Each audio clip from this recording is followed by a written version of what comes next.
It's the Work Related Podcast, and I'm your host, Steve. So let's go! Hello, you productive people. Welcome to the Work Related Podcast.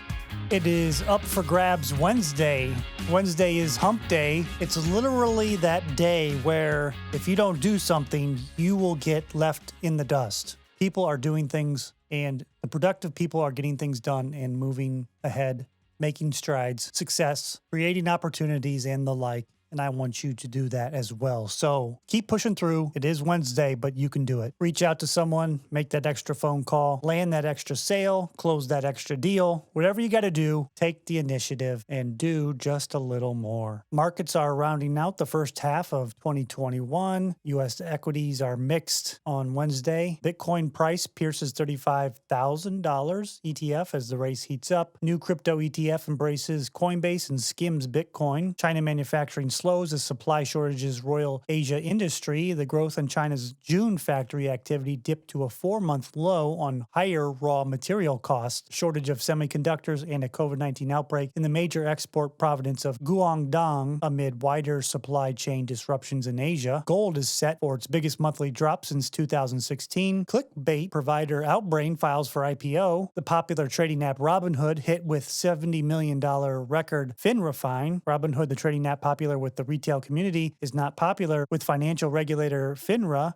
which just handed down the largest fine ever. Bed Bath & Beyond turnaround boosts stock. Bed Bath & Beyond raised its full-year outlook for fiscal 2021 as its turnaround takes hold. And speaking of turnarounds, I'd like to point out that I am opening a coffee company called Wild Ride Coffee. I've been working on it for a while, and it's kind of been a goal of mine to turn into a real business, which you can find at wildridecoffee.com. You can find the pre-order of my premier roast, which is Pedal Pusher, my ode to cyclists and bikelists and all things wheels. I used to ride. I don't ride now. I had to actually return the bike and invest the money into this company. My goal with the Pedal Pusher project is to find at least 1,200 people who might be interested in the project. This would allow me to buy the equipment that I need and be able to fulfill the first orders and get the ball rolling for other roasts and projects and causes that I care about. Right now with Pedal Pusher,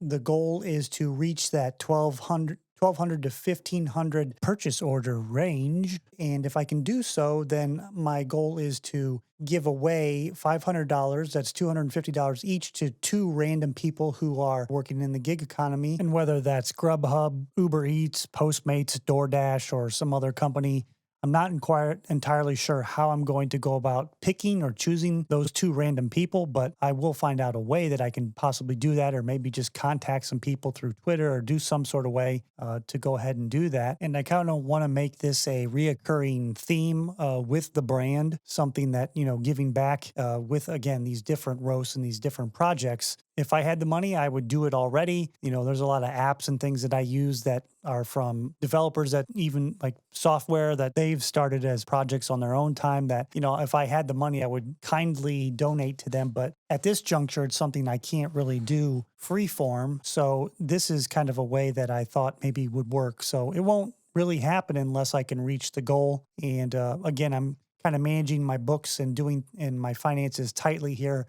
And that's why I'm picking that range between 12 and 1,500. So if you know any influencers or anybody that wants to kind of help out with the project, that'd be great. And just let me know. You can contact me at podcast@workrelated.fm. Now, your lifestyle headlines for June 30th, 2021.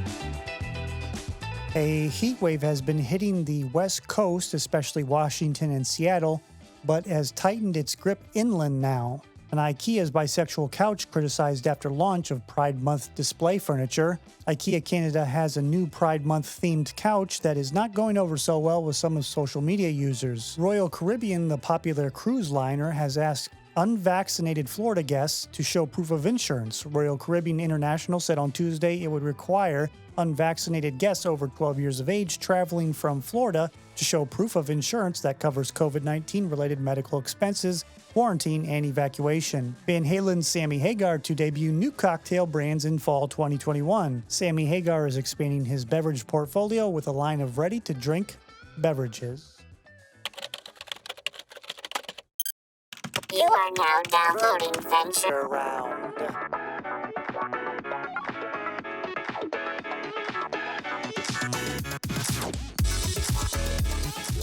All right, this is the Venture Round Spotlight of the day, where we take a look at very astronomically high-priced valuations from companies in all different sectors and markets. You can slice it however you want it. There's a lot of, basically these startups are going to come from either AWS or something like Microsoft Azure or Linode or some popular Heroku or some popular SaaS building platform infrastructure as a service thing.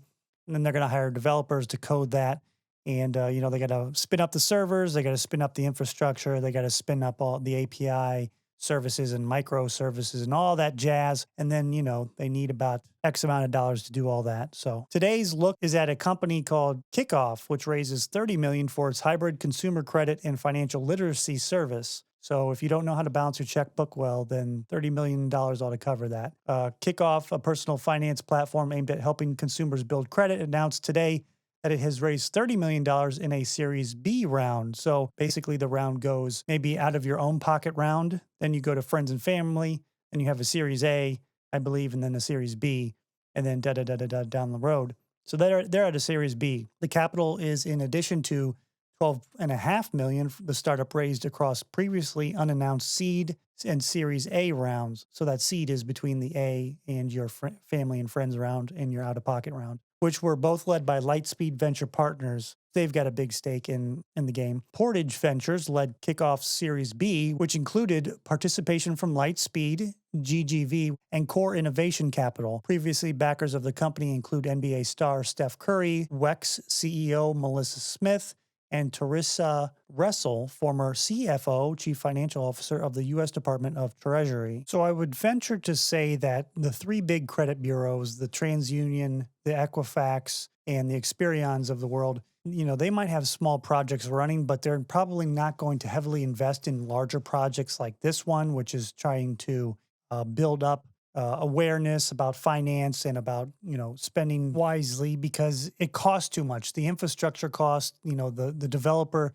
the man hours that it would cost is just the overhead is way too much. So they're going to easily let someone else delegate that responsibility. There's things like Credit Karma and other companies like that who might be trying to compete in this space, but it just depends. There's things like NerdWallet. There's all these types of companies out there. But when compared to what we talked about yesterday, which was the global supply chain and logistics and how that's also a competitive landscape, so is the fintech industry or market. There are things like the blockchain, peer-to-peer lending, e-commerce, anything that touches finance is going to be all gathered within this realm, which again is kind of the point of these funding rounds. I mean, let's not sugarcoat it. They're going to be using the data to figure out, they want to know your spending habits, not just teaching you how to invest, but they want to know what you're investing in. If it's whether it's $10 at Chipotle or $200 on a new lawnmower, they kind of want to get in that space and figure out and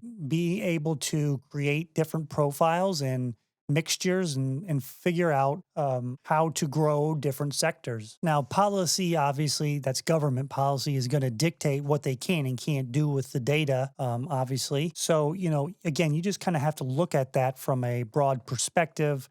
Again, they might work on some sort of application. There was some credit card that came out a while back that was for just kids. I think it's called Green Light, and there's one called Go Henry. And what it aims to do is kind of just help them use that pocket change that they have, their around the house chore money, and kind of give them a taste of what it's like spending in the adult world.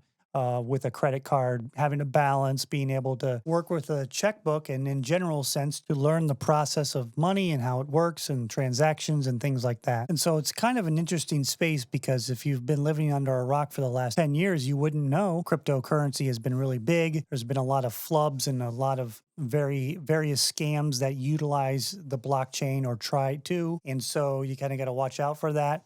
And I think what this is showing, that they're not only trying to get, the younger generation and people in general interested in finance, but They're also trying to find ways to utilize blockchain that can reward people for how they spend or how they go about their lifestyle and their use with money. So it's a very interesting and very, very competitive space in fintech.